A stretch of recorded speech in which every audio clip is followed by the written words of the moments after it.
Hey guys, it's your boy Mercer Kill here, back with you today. Going to be doing a review on a battle with a friend of mine sent in to me. His name's Dark Pony. He's in LTD with me, and today he's running his Bat Chat 25T. He's teamed up with my other friend Scout, and they're going to run around here in desert map and enjoy themselves. Now, Dark ends up doing a significant amount of damage here in the match. And spoiler, they do lose the match, and he just wanted me to give a quick review on how he did and what he thinks that he could have contributed better to the match to help with an overall win. All right. So with that being said, let's go ahead and get into the battle. So these two guys starting off going to be heading north. Good position. Obviously, mediums tend to like to go up into the hills, so you guys have all played this map. It's a very common place to fight. Bat Chat, somewhat effective up there with that weak turret though, and if you're facing stuff like the Action S, Action X, the any of the Russian tanks, STB, you're not always going to come out ahead. All right. Anyways, Dark goes to get initial spots while Scout's making his way up the hill. Doesn't spot anything on that turnaround. 54E1 looks like he's going to be heading up the hill with Scout, which is pretty good. Dark goes in again for another spot round.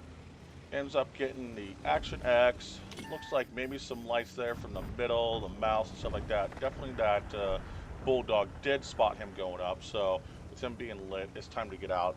Trying to do another light pass on that would have not been effective, and potentially would have just wound up with him being shot. Now, the enemy has a lot of tanks right here in the middle. They are really focusing that hard. And that's going to play into the battle later on. But right now, we see Scout is engaging that Action X, taking a little bit of damage himself. Again, like I said, the turret of the Bat Chat just does not hold up to anything. Dark getting a little bit crazy there with jumping off the edge. You want to be careful not to damage those tracks, because that is going to slow you down.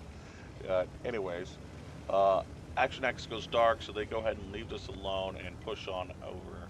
And at this point, they do spot that Yag, so they could have potentially pushed on this. He's isolated. That would have been easy free damage right there, get it taken out.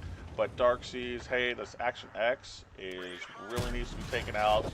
He's the threat to my team right now, so let's put rounds on him.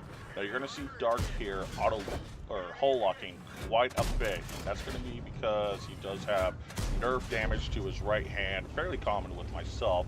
And it's just one of those gifts that the United States Marine Corps has given him with his deployments he's done, and getting blown up and thrown around quite a bit. Anyways, so Action X goes down. Very good to get that tank out of the battle, and Dark sees that he needs to get over here and assist his team in the middle and do what he can. Doing the run right here while he's on the reload, and he should be pretty much loaded by the time he gets up to here, is pretty good. So initially targets this Tiger, and he then takes it off and goes after the 50B. Good. Prioritize that target because that needs to go out and use low health. Now at this point, I say that he shouldn't even focus that at all, and he doesn't. He ends up aiming back over here. He looks like he wanted to hole lock the 57, but the AT-15 just happened to be right in front of him when he did hit his hole lock. Got a couple rounds into him, not too bad there. Let's go ahead and get out of here so they're not shooting at you anymore, and then reload, rinse, and repeat. All right. So we can see here though, Scout has dove over way too far, and he got punished for it. 5 degrees of gun depression on the Bat Chat just is not good for that situation of pushing over. Thin armor, it's ill-advised unless there is maybe only 1 or 2 tanks. But that whole grouping, that's just not a good idea.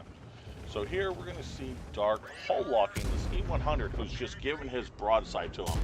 And these are good rounds on target for a hole lock. I mean, he's going to get 4 of these rounds into him. One's going to end up bouncing, so had he been able to connect all 4, or actually pin with all 5, that would have been good right there. That would have taken out the E100, eliminate that threat. But, RNG is RNG, and with hole locking, that's actually a real good outcome. So our 54E1 tried to push onto Yagzilla up here in the north. You you can see, and ended up getting punished for it.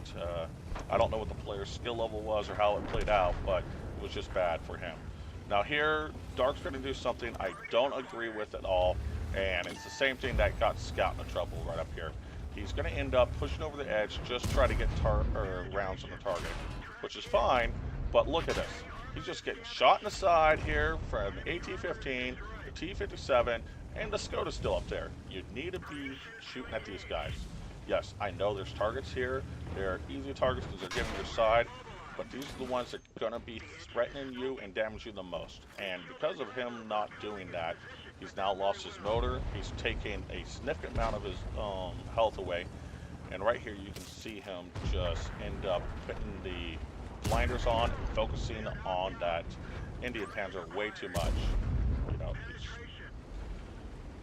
now hull locked and onto the 57, which he should have been doing from the start, but that's the big shortcoming I can come from this match. Too much focus right here and not enough on this other ridge line over here. That's your biggest threat. They can go hull down, they can get below those freaking hills. That's what you should be shooting at. So now his engine's out. He's close to his reload. He auto hulls the 57 already. Let's see how he does with this one right here. Alright, so first one's a bounce.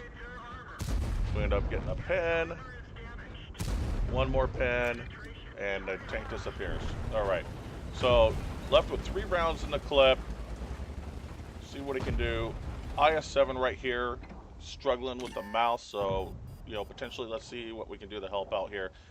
Not going to get any pins here on the turret with the bat chat, definitely, especially angled, and even straight on without heat. I'm pretty sure he's not going to go through the heat.